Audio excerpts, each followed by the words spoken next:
Testing, 1, 2, 3. Testing. Thoughts become things. This is Mike Dooley, London, England, with my new friend Nick Andrews. We are going to ask you. You see, we're getting to be better friends every moment.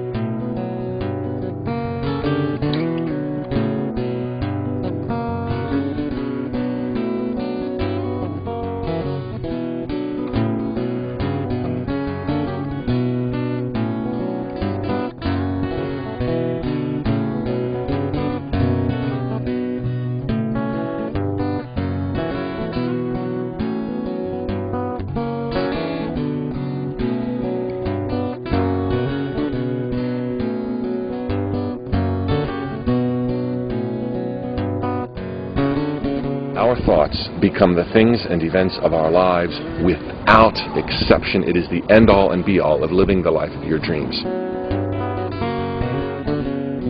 The reason people think that that's too simple and that they fail to follow through is because being raised in this primitive society, we have been told that life operates in the exact opposite fashion, that life is very hard, that it's the early bird who gets the worm. Opportunity only knocks once. They buy into these cliches, and because they've adopted these beliefs that have been handed down through the millennium, they think thoughts along those lines. Those thoughts then become their reality, proving the beliefs that were passed to them, and so they become their beliefs, and people are sure that life is hard because their life is proof of it.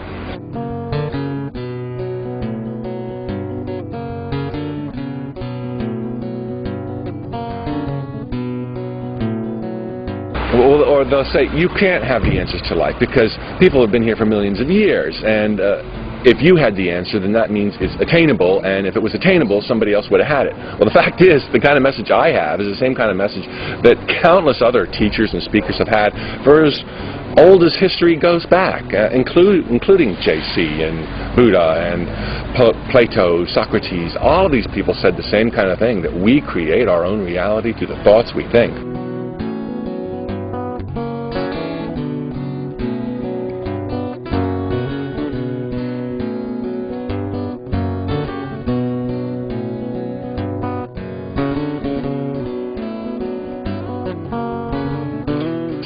Yikes!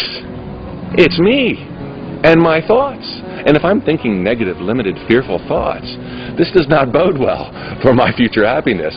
So all of a sudden, followed quickly on the heels of the intoxication of finding out how powerful we are, comes the realization that we are that responsible for ourselves, and that really there's nobody going to come swooping into our lives like Superman, saving us from the bad guys. All of a sudden we realize the bad guys are of our own creation, as are all of the hazards and perils that are out there in the world. Now, I will say to anybody who's new to this and who's thinking, holy crap, you know, this is perhaps true, and what about me? And sometimes I think negative thoughts, and oh no, I'm doomed. How am I going to turn my life around? I will say that there swiftly follows a realization that not only are we powerful and responsible, that we are innately positive. Yet we all have worries. I worry. I've got a speaking engagement tonight, as you well know, with the alternatives. And, you know, I have the trace thought like, oh, geez, what if this doesn't work well? And what if I forget what I'm going to say? And what if...